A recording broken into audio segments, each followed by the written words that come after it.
Assalamualaikum warahmatullahi wabarakatuh.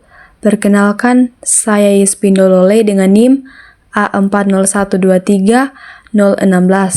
Di sini, saya akan membahas materi tentang uji rata-rata satu dan dua pihak jika standar deviasi diketahui.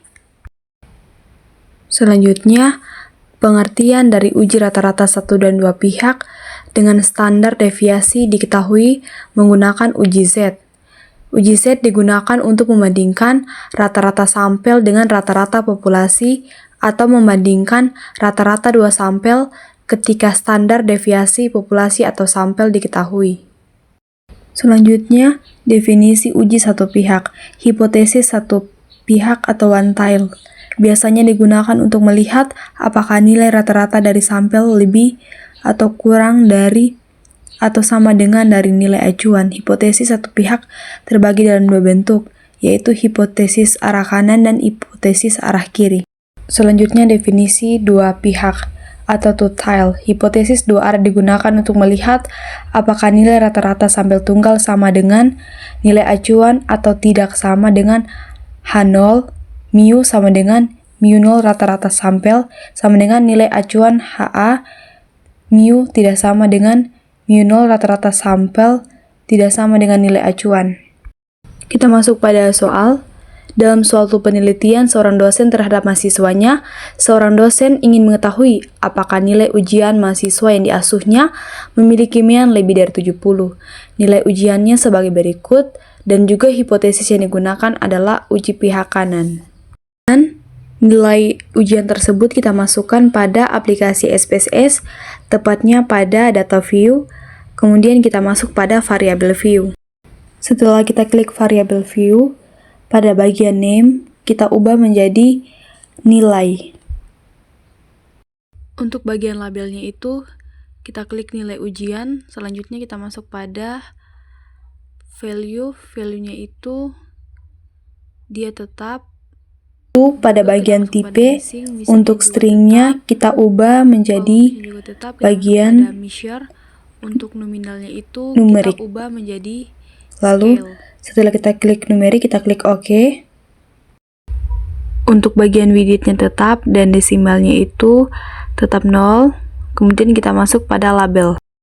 Untuk bagian label kita ketik nilai ujian.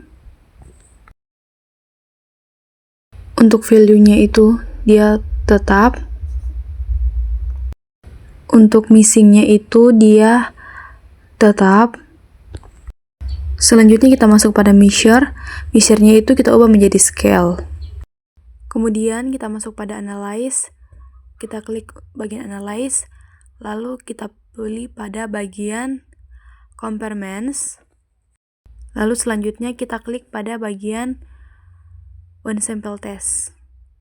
Nilai ujian itu kita klik pada bagian test variabel. Lalu total value-nya itu kita isi dengan 70. Setelah itu kita ketik pada bagian OK. Hasil output akan keluar berdasarkan output pertama, yaitu one sample test. Didapatkan jumlah variabel n sama dengan 8 dan mean 79,88 dengan standar deviasi sebesar 14,015. Berdasarkan output kedua didapatkan one sample test, yaitu T hitungnya sama dengan 1,993 dengan derajat bebas 7 atau n dikurang 1 dengan nilai sig atau tutilnya sebesar 0,087. Karena kita sudah mendapatkan hasil dari T hitung sebesar 1,993, maka kita akan mencari T tabelnya menggunakan tabel distributi T. Karena kita di sini mencarinya one tails test, maka kita akan mencari pada tabel tail test dengan taraf 0,05 atau 5%. Pada tabel yang ketujuh dan hasil yang didapat yaitu 1,894,579. maka hasil yang didapatkan hipotesis H0 ditolak dan HA diterima atau didapatkan nilai T hitung sebesar 1,993 lebih besar dari T tabel 1,894 sehingga dapat dikatakan bahwa nilai rata-rata ujian mahasiswa lebih dari 70. Demikianlah materi pada hari ini, semoga bermanfaat.